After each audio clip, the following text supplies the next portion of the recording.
지난 9일 시체를 도륙한 살인 사건이 경기도 용인에서 발생했습니다.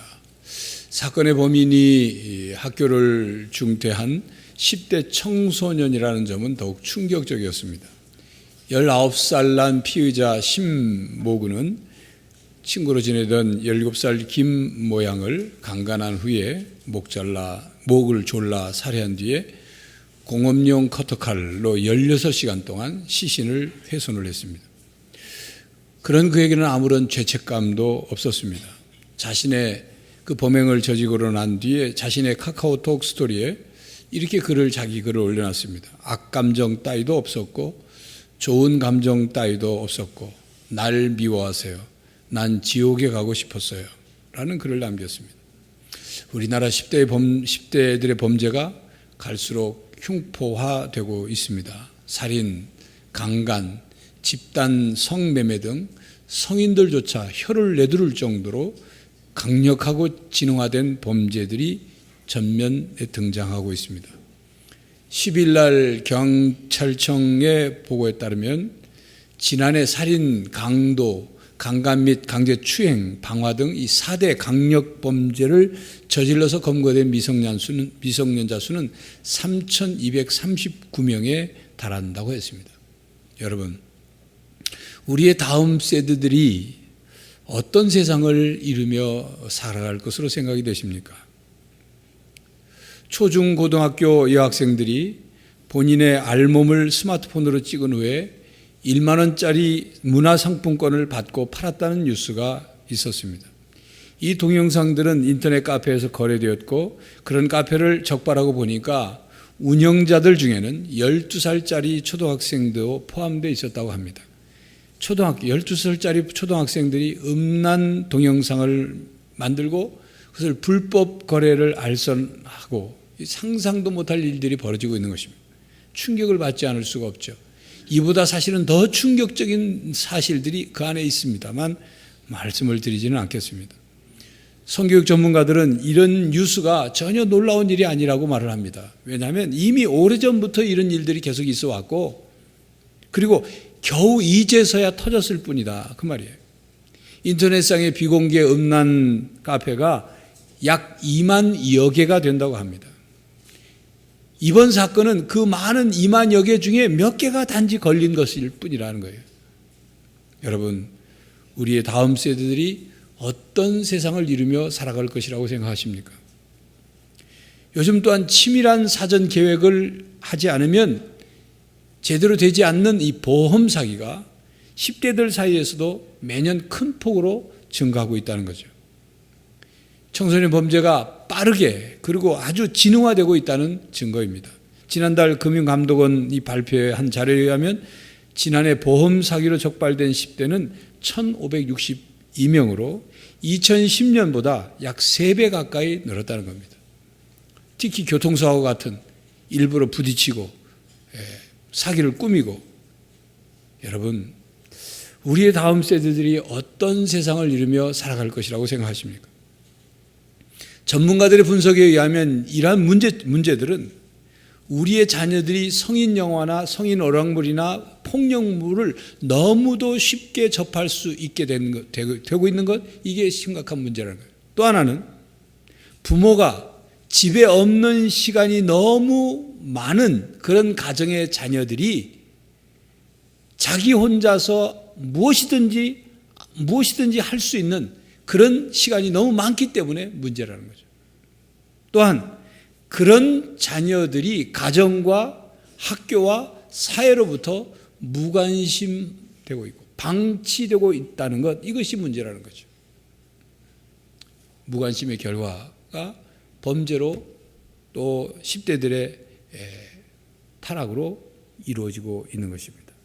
여러분, 꽃이 많이 피어있는 꽃밭을 망치는 방법을 알고 계십니까?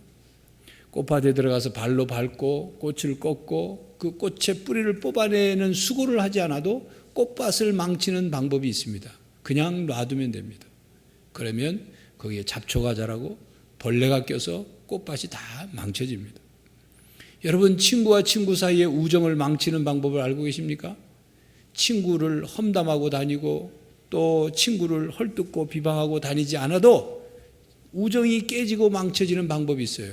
그 친구가 친구이라는 사실을 무시해버리고 그냥 친구라는 존재를 아예 잊고 무관심하고 방치해두면 우정은 깨지는 겁니다. 자, 여러분, 한 인간을 망치는 방법을 알고 계십니까? 이쯤 되면 여러분들이 답을 다 아실 거예요. 그렇습니다. 일부러 그 한 인간을 망치기 위해서 막 방탕하게 하고 타락하게 하려고 애를 쓰지 않아도 그 한 인간을 망치는 방법은 쉽습니다. 그냥 놔두면 돼요. 무관심하게 관심 기울이지 않고 방치해두면 돼요. 그가 인생의 목적을 어떻게 가져야 되는지, 또 어떤 목표를 가지고 살아야 하는지 그냥 놔두면 그가 그저 목적도 없이 목표도 없이 살다가 불행하게 허무하게 살다가 그냥 죽는 거죠. 무관심, 방치, 포기, 부정적인 마음, 한 인간의 미래를 없애는 것입니다. 그러나 여러분, 아무리 열악한 환경, 그리고 부정적이고 절망적인 환경에서 자라는 사람이라고 할지라도 관심을 갖고 사랑하고 후원하는 단 한 사람만이라도 있다면 그가 그 어려움을 극복하고 살게 될 수 있다는 연구 결과가 있습니다. 오래전 카우아이 섬 종단 연구 결과를 설교 시간에 예를 들어 말씀드린 적이 있습니다. 기억하시는 분이 있을 것입니다. 카우아이 섬은 그야말로 아주 끔찍하도록 절망적인 환경이었어요. 그런 어려운 환경 속에서 고위험군에 해당되는 아이가 그 아이의 입장을 무조건적으로 이해해주고 받아주는 어른이 적어도 그 아이 인생에 한 명만 있더라도 그 아이가 꿋꿋하게 성장해서 역경을 극복해 나갔다고 하는 것입니다. 그 사람이 엄마였든 아빠였든 할아버지였든 할머니였든 삼촌이었든 이모였든 그 아이 가까이에서 그를 지켜봐주고 그 아이가 언제든 기댈 수 있는 그런 언덕이 되어주는 사람이 적어도 한 사람만 있다면 그 아이의 인생이 달라졌다는 얘기예요. 한 사람만이라도 관심을 기울이고 사랑을 기울여주는 사람이 있으면 한 인간의, 한 사람의 생이 바꿔지는 거예요. 사람이 약이 되기도 하고 사람이 독이 되기도 합니다. 사람은 죽을 지경에 처했다가도 사람 때문에 다시 용기와 희망을 얻고 다시 일어나는 거예요. 다시 살아가는 것입니다. 그런데 또 한 사람은 잘 나가고 행복한 삶을 살다가도 사람 때문에 병을 얻기도 하고 쓰러지기도 하고 그리고 파멸의 내리막길을 걷기도 하는 것입니다. 인생에서 특히 자라는 성장 세대들에게 있어서 누구의 관심과 사랑을 받느냐, 누구를 만나느냐, 누구에게서 영향을 받느냐 하는 것은 아주 중요한 일입니다. 그러므로 한 사람에게 관심을 가져주는 사람이 필요하다 그 말입니다. 한 사람에게 사랑을 베풀고 인생의 목적과 목표를 바르게 발견하게 해주고 그리고 바른 삶의 자세를 갖고 살아갈 수 있도록 도와주는 그런 사람이 참으로 필요한 때인 것입니다. 그런 사람을 일컬어서 멘토라고 말을 합니다. 요즘 우리 사회에 멘토라는 말을 많이 사용합니다. 나의 멘토는 누구누구입니다. 이런 표현을 많이 하죠. 이 멘토라는 말의 어원은 호모가 쓴 오디세이에 나오는 사람의 이름입니다. 멘토라는 사람이, 멘토가. 주전 1200년경 고대 그리스 이타리카 왕국의 왕인 오디세우스가 트로이 전쟁을 출전하면서 자기 사랑하는 아들, 왕자죠. 사랑하는 아들을 가장 믿을 만한 친구에게 맡기고 갔어요. 그 친구 이름이 멘토라는 사람입니다. 이제 이 오디세우스 왕의 친구인 멘토가 그 왕의 아들인 텔레마쿠스라는 아들을 맡아서 오디세우스가 전쟁을 마치고 돌아오기까지 10년이 걸렸는데 10년 동안 이 왕자를 돌봐준 거죠. 이 오디세우스 왕이 전쟁을 마치고 돌아와서 보니까 자기 아들 텔레마쿠스가 너무도 훌륭하게 잘 큰 거예요. 아버지가 비어 있는데도 잘 큰 거죠. 이 왕의 친구인 멘토가 이 텔레마쿠스를 그냥 책을 가르쳐주는 정도가 아니라 세상의 지혜를 가르쳐주고 그에게 그 스승이 될 뿐만 아니라 조언자가 되어주고, 때로는 친구가 되어주고, 때로는 상담자가 되어주고, 때로는 아버지 역할을 하고, 때로는 대리인의 역할을 하면서 그 역할을 잘 감당해서 훌륭하게 큰 거죠. 그래서 그 후로 멘토라는 이름은 현명하고 신뢰하고 본받을 수 있는 사람을 의미하는 말로 사용되게 되었습니다. 그래서 그 멘토와 같은 사람을 본받는 사람, 영향을 받는 사람을 멘티라 혹은 멘토리라 그렇게 이름을 만드는 거예요. 명칭을. 그래서 멘토와 멘티 이 둘 사이의 관계가 형성이 되어서 영향력을 끼치는 관계적 경험을 멘토링이라 그렇게 합니다.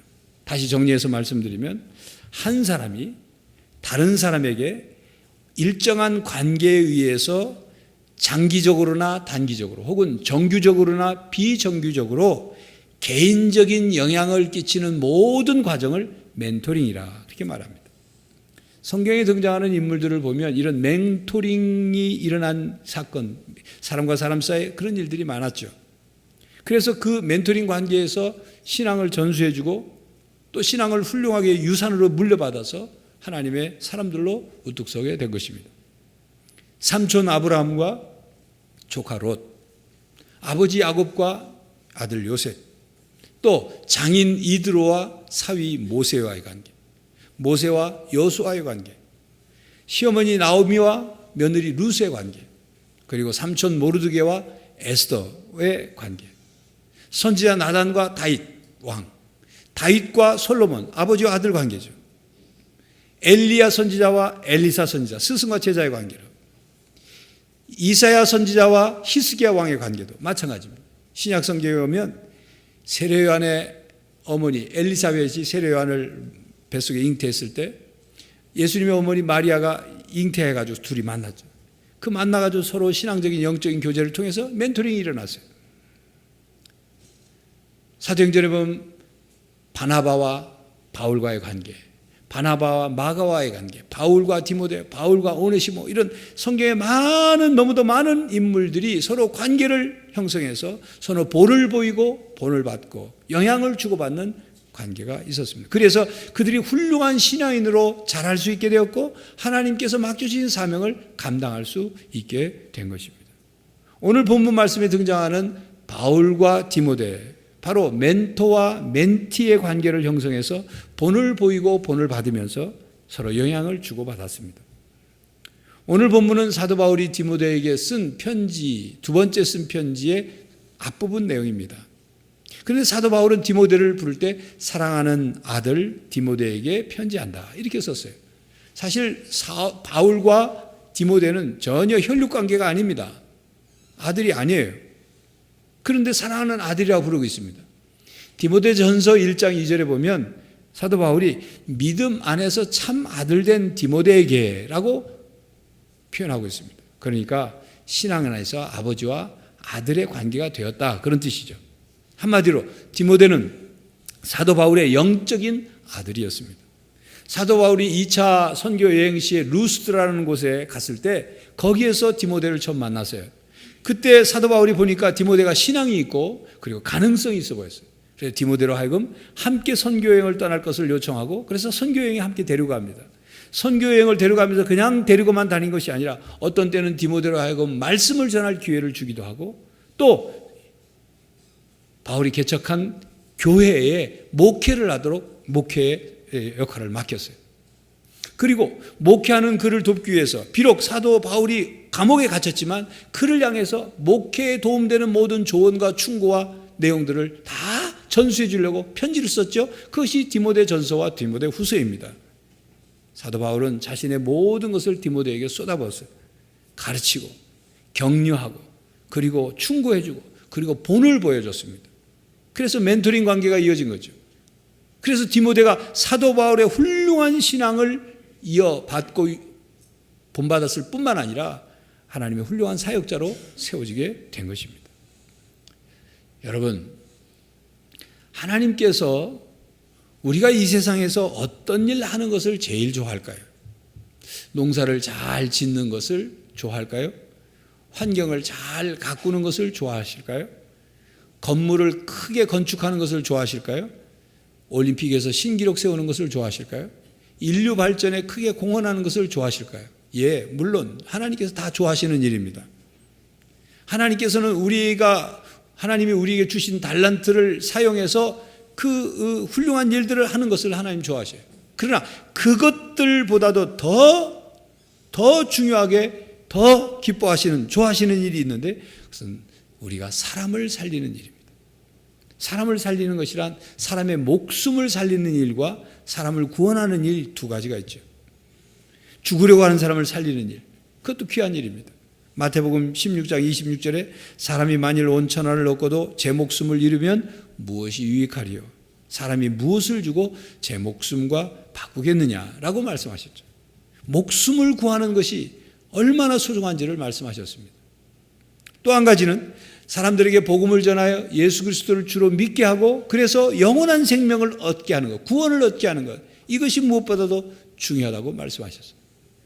그것이 왜 중요하느냐를 알려면 하나님의 아들 예수님이 이 세상에 왜 오셨는지를 보면 알 수 있어요. 하나님의 아들 예수님이 세상 하늘의 보좌를 버리시고 이 세상에 인간의 몸을 입고 오셔서 천국을 선포하고 하나님 말씀을 가르치고 병자를 고치고 귀신을 내어쫓고 그리고 마침내 고난받고 십자가에 죽으시고 약속대로 사흘 만에 부활하셨습니다. 그래 누구든지 그분을 믿는 자마다 영원한 생명을 얻게 하신 것, 이것이 예수님이 이 세상에 오신 목적이요 이 세상에서의 삶의 전부인 것입니다. 그러므로 사람을 살리는 일, 사람을 구원하는 일이 얼마나 소중한 일인가를 우리는 예수님을 통해서 알 수가 있는 거죠. 뿐만 아니라 사람을 살리고 구원하는 일과 함께 또한 중요한 것이 있는데 사람을 키우는 일입니다. 다른 말로 사람을 세우는 거죠. 그래서 그 사람을 키우고 그 사람이 세워진 그 사람이 하나님이 기뻐하시는 일을 할 수 있도록 하는 것.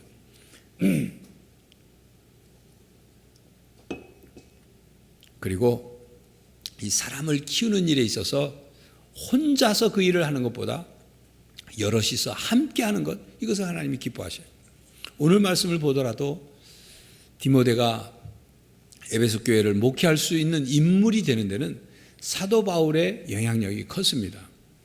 그렇지만 사도 바울은 본문 5절 말씀에 보니까 디모데 속에 거짓이 없는 믿음이 있게 된 것은 외할머니 로이스와 어머니 유니게로부터 어렸을 때부터 배우고 본받고 물려받은 것이 있기 때문이라고 말씀하죠.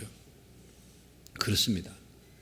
디모데가 사도 바울의 영향을 받았지만 그보다도 먼저 외할머니와 어머니에게 신앙의 본을 받고 신앙의 영향을 받고 그 믿음을 가졌기 때문에 더욱 훌륭한 목회자로 세워질 수 있었던 거죠. 여러분, 디모데처럼 어렸을 때부터 가까이 있는 사람들로부터 선한 영향력을 많이 받고 자랄 수 있다면 이보다 더 좋은 일이 없는 것입니다. 교회 여러분, 우리 모두는 누군가로부터 영향을 받았고 누군가가 나를 키워주고 세워줬기 때문에 오늘 이 모습으로 여러분 이 자리에 있는 것입니다. 우리 모두는 또한 누구인가 영향을 주고 누군가를 키우고 세워주며 살아야 하는 사람들입니다. 그것을 멘토링이라 합니다. 여러분은 누구에게 멘토가 되어 있습니까? 아니면 여러분에게 어떤 닮아갈 영향받을 멘토가 여러분에게 있습니까? 멘토링은 사람과 사람 사이 관계에서 일어나는 긍정적인 결과를 기대합니다. 멘토링의 방법은 다양합니다. 예수님이 12제자를 3년 동안 집중적으로 훈련시키신 그것도 한 멘토링의 모습이라고 할 수 있죠. 아니면 상담적인 역할을 하는 것도 멘토링이고 아주 다양한 방법으로 멘토링을 할 수 있어요. 그 중에 기초 단계인 기도 멘토링을 우리 교회가 시작합니다. 우리 교회가 교회학교 학생들을 위해서 영적 기도 후원을 시작한다, 그 말입니다. 우리들의 영적 기도의 후원은 단지 기도하는 한 사람이 그 대상자를, 멘티를, 교회학교 학생을 후원하는 그런 정도의 차원을 넘어서는 일이에요. 우리가 기도함으로 하나님의 도우심이 함께하는 엄청난 사역이 바로 기도 후원 사역입니다. 여러분이 신앙 안에서 기도 부모가 되어서 한 사람을 위해서 끊임없이 기도하는 일, 기도로 하나님의 도우심을 구하고 기도로 그를 끊임없이 영적으로 후원하는 일, 바로 이 일이 영적 기도 후원 사역, 영적 기도 멘토링인 것입니다. 비록 여러분 가운데 교회학교 학생 하나를 기도 후원하는 멘토가 되지 않았다라고 하더라도 기도하는 부모의 자식은 망하지 않는다는 말이 있는 것처럼 그것을 기억하고 여러분들 스스로 여러분의 자녀를 위해서 기도하고 그리고 다른 사람들을 위해서 기도하는 영적인 후원자가 되고 영적인 부모가 될 수 있기를 간절히 바랍니다. 신앙인들은 본을 보이고 본 받으며 살아가야 합니다. 한 엄마와 아이가 토요일에 백화점에 갔습니다. 장난감 코너 앞을 지나가야 되니까 이 아이가 엄마에게 막 떼를 써요. 엄마 장난감 사줘, 장난감 사달란 말이야 하고 소리를 치고 떼를 쓰니까 엄마가 남들의 이목도 있으니까 이제 점잖게 타이르는 거예요.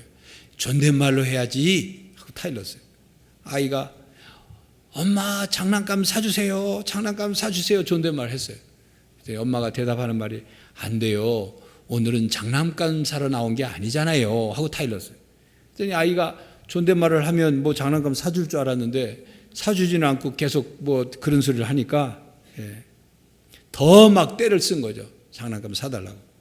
그랬더니 엄마가 그 아이에게 하는 말이 엄마가 밖에서 이렇게 떼쓰면 집에 가서 어떻게 한다고 했죠? 하고 존댓말을 딱 했어요. 그랬더니 아이가 하는 말이 죽이신댔어요. 그러더니 그 엄마와 아이가 주일날 이제 교회를 가는데 걸어서 이제 교회를 가는데 아이가 막 오면서 장난을 칩니다. 교회에 빨리 가야 되는데 막 장난치느라고 자꾸 늦어지는 거예요. 엄마가 가면 뒤에서 자꾸 뒤쳐줘. 막 잔소리를 하죠. 장난 그만 치고 빨리 가자. 교회에 늦는다고. 아무리 혼을 내도 계속 장난을 치니까 이 엄마가 화가 잔뜩이 났어요. 야, 지랄 좀 그만해. 예배 늦는단 말이야. 하고 소리를 쳤어요. 그러자 이제 아이를 데리고서 그렇게 교회에 늦게 도착을 했죠. 교회 예배실 앞에 교구 목사님이 딱 서서 있다가 그 아이의 머리를 쓰다듬으면서 야, 너 오늘은 좀 늦었네 하고 말을 했더니만 그 아이가 하는 말이 예, 지랄 좀 하다가 오늘 안 늦었어요. 그러더래요. 엄마가 하는 얘기 다 담는 거예요. 사람은 자꾸 자신이 듣게 되는 말을 자신도 또 사용하게 됩니다. 자기가 자꾸 보는 대로 따라하게 되고 닮아가는 거예요. 특히 자라는 성장 세대는 더욱 그렇습니다. 심리학에 거울 효과라는 이론이 있습니다. 우리가 거울을 보고 거울 속에 있는 나를 이렇게 비춰보고 그것 가지고 이렇게 우리의 모습을 단장하듯이 내가 보는 사람, 내 앞에 보이는 사람, 내가 관심 갖는 사람, 내가 호감을 갖는 사람, 그 사람을 보는 대로 배우고 따라한다 그 말입니다. 바라봄의 법칙이라는 용어도 있죠. 뭔가 사람이 자기가 자꾸 보게 되면, 바라보게 되면, 관심을 갖고 보게 되면 그것을 담는다는 거예요. 기독교 신앙은 본받는 신앙입니다. 예수 그리스도를 본받는 신앙입니다. 언제나 누구든지 예수 그리스도를 본받아야 합니다. 우리의 진정한 멘토는 예수 그리스도이십니다. 기독교의 멘토링은 사람을 닮게 하는 것이 아니라 예수 그리스도를 닮게 하는 것입니다. 그렇기 때문에 바울은 디모데에게 끊임없이 그리스도를 닮을 것을 권면했습니다. 디모데뿐만 아니라 바울의 편지를 받아 읽는 모든 교회 교인들에게 그리스도를 닮으라고 외쳤어요. 그리고 그의 바울의 목회적 손길이 닿는 모든 사람들에게 그리스도를 닮으라고 권면을 했습니다. 그런데 성경 말씀 몇 군데를 보면 이상한 말씀이 있어요. 바울이 고린도 교회 교인들에게 내가 너희에게 권하노니 너희는 나를 본받는 자가 되라. 고린도전서 4장 16절에 그렇게 말씀했어요. 빌립보 교회 교인들에게도 빌립보 4장 9절에 너희는 내게 배우고 받고 듣고 본 바를 행하라. 그리하면 평강의 하나님이 너희와 함께 계시리라 했어요. 이 말씀을 잘못 이해하면 마치 사도 바울이 예수님을 무시하고 예수님은 다 어디로 간지 없애버리고 자기 자신을 본받으라고 한 것처럼 말씀을 받아들일 수가 있습니다. 그러나 그 뜻은 그렇지 않습니다. 사도 바울은 자신이 예수 그리스도를 본받는 것, 바로 그것을 그 교인들로 하여금 본받으라 그랬습니다. 자기 자신의 인격과 사람됨을 본받으라고 한 것이 아니라 자신이 예수 그리스도를 닮아가는 그 모습, 닮아가는 그 신앙의 노력들을 너희들은 본받으라. 그 말씀을 하고 있는 거죠. 그러므로 모든 신앙인은 다른 사람이 예수님을 더 잘 알 수 있도록, 예수님을 더 닮아갈 수 있도록 예수님의 형상을 더 회복할 수 있도록 본을 보여야 합니다.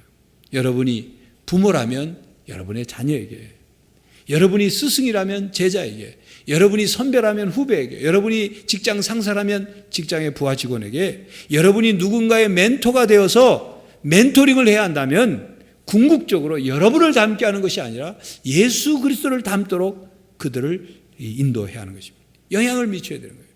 그것이 진정한 신앙 안에서의 멘토링입니다. 그러나 우리 모두는 다 부족하고 연약합니다. 우리는 선하지도 않고 지혜롭지도 못합니다. 그럼에도 불구하고 하나님은 우리에게 서로를 돕고 서로 선한 영향을 끼치고 살라고 우리를 부르시고 세워주셨습니다. 어떻게 우리가 다른 사람의 본이 될 수 있을까요? 어떻게 우리가 멘토의 역할을 감당할 수 있을까요? 우리는 부족하지만 그럼에도 불구하고 더욱 하나님을 믿고 하나님 예수님의 능력이 우리를 온전하게 해주시도록 기도하는 그 신앙을 우리의 자녀들에게 그리고 다음 세대에게 다른 이들에게 본을 보이면 되는 것입니다. 우리는 연약하지만 그럼에도 불구하고 하나님을 의지하고 예수님의 능력이 우리 안에 머물도록 하려는 그 신앙의 자세를 우리의 자녀들에게 다음 세대에게 다른 이들에게 본을 보이면 되는 것입니다. 우리는 선하지도 않고 때로는 악하지만 그럼에도 불구하고 우리는 하나님 앞에 죄인이라고 고백하고 날마다 하나님 앞에 회개하면서 날마다 옛사람을 벗어버리고 새사람을 입어가는 그 모습을 우리의 자녀들에게 다음 세대에게 다른 이들에게 본을 보이면 되는 것입니다. 우리는 지혜롭지 못하지만 그럼에도 불구하고 성령 하나님을 성령 충만함을 언제나 구해서 하늘의 지혜를 얻으려고 하고 하나님의 말씀을 읽고 듣고 배워서 진리의 말씀을 깨닫고 그리고 하나님의 뜻을 분별하며 살아가려는 그 신앙의 본을 자녀들에게 다음 세대에게 다른 이들에게 본을 보이면 되는 것입니다. 우리는 온전하지 못하지만 그럼에도 불구하고 온전해지기 위해서 예수님을 닮아가려는 모습을 자녀들에게 다음 세대에게 다른 이들에게 본을 보이며 살아가면 되는 것입니다. 데살로니가전서 1장 6절과 7절에 보면 사도 바울이 데살로니가 교인들에게 이렇게 편지를 썼습니다.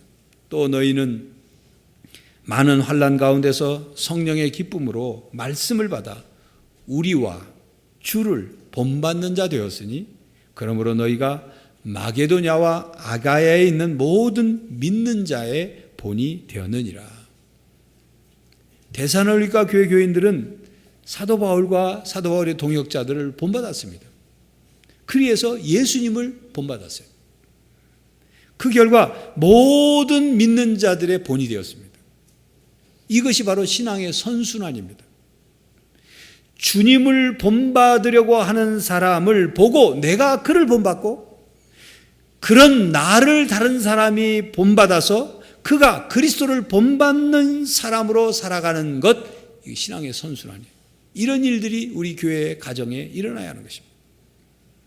성도 여러분, 하얀 눈이 내린 곳을 먼저 걸어가는 사람은 자신의 발자국을 보고 뒤따라오는 사람이 있다는 것을 기억하라는 말이 있는 것처럼 우리가 누구에게 영향을 미치고 우리가 누구에게 본이 되고 우리가 누구에게 멘토가 된다는 것, 그것은 우리 자신을 되돌아보게 하는 일인 것입니다. 사실 다른 사람에게 본이 되고 영향을 끼친다는 것, 그래서 우리의 인생의 후배들에게 우리의 다음 세대에게 영향을 끼치는 것, 그것은 내가 그에게 영향을 끼치는 것, 그것만이 전부가 아닙니다. 부모가 되기 전에는 함부로 살던 사람이 자식을 낳고 자식이 자기를 닮아갈까 봐, 함부로 사는 그 삶을 닮아갈까 봐 자신의 생활을 고치고 새롭게 살아가는 것처럼 누군가 나를 거울 삼아서 나를 닮는 사람이 있다는 것, 바라봄의 법칙에 의해서 나를 바라보고 나를 바라보는 그가 나를 닮아가게 된다는 것, 그것을 안다면 나의 모습과 나의 행실과 나의 삶을 다시금 바꾸게 되는 거죠. 새롭게 더 온전해지려고 노력하게 되는 거죠. 좋은 본을 보이기 위해서 자신을 더 성장시키고 성숙시키고 온전해지려고 노력하게 되는 겁니다. 바로 이것이 멘토링 안에서 이것이 본을 받고 본을 보는, 본받는, 본을 보여주고 본받는 이 관계 속에서 일어나는, 서로를 위해서 일어나는 일들인 것입니다. 성도 여러분, 우리가 한 사람에게라도 선한 영향력을 끼칠 수만 있다면, 우리가 한 명의 자녀에게라도 좋은 본을 보일 수 있다면, 우리가 다음 세대 한 사람에게라도 좋은 신앙의 멘토가 될 수 있다면 이 세상을 희망으로 하나씩 하나씩 채워갈 수 있을 것입니다. 그러므로 우리는 모두 함께해야 합니다. 교회 학교를 위해서 부모와 교사와 성도 여러분이 함께해야 합니다. 디모데에게 외할머니와 어머니와 그리고 바울이 함께 영향을 준 것처럼 우리 모두도 함께 교회 학교 학생들에게 그리스도의 사랑을 그리고 복음의 진리를 바르게 가르칠 뿐만 아니라 예수님 안에서 하나가 되어서 함께 닮아가는 삶을 살아야 하는 것입니다. 점점 세대 간에 갈등이 생기고 멀어지고 나뉘어져 가고 있는 이런 세태 속에서 우리가 서로 본을 보이고 본을 받고 멘토가 되고 멘토링을 하고 영적인 기도의 부모가 되어서 다음 세대와 우리 모두가 하나 되어 갈 수 있기를 간절히 바랍니다. 그래서 우리의 다음 세대들이 살아가는 세상에 희망을 만들어주는 성도들이, 어른들이 될 수 있기를 간절히 바랍니다. 기도하겠습니다. 하나님, 이 세상에 나 혼자 그저 바르게 살아가면 될 것으로 생각하지만 나 또한 누군가로부터 영향을 받고 본받았고 또 나 또한 누군가에게 영향을 끼치고 산다는 사실을 다시 한번 깨닫습니다. 영향을 주고 받는 것이라면 선한 영향을 주고 받기를 원합니다. 그리스도를 닮아가는 모습을 보여줄 수 있기를 원합니다. 주님, 우리 자신들뿐만 아니라 우리의 자녀들, 우리의 다음 세대들이 진정한 희망이 있는 세상을 만들기 위해 그들 한 사람 한 사람을 영적으로 기도로 후원하고 그들에게 좋은 영향력을 미치고 그들에게 좋은 멘토가 되어서 그들에게 좋은 본을 보여서 주님, 우리의 다음 세대가 희망을 갖고 세상을 만들어가게 하여 주시옵소서. 예수 그리스도의 이름으로 기도하옵나이다. 아멘.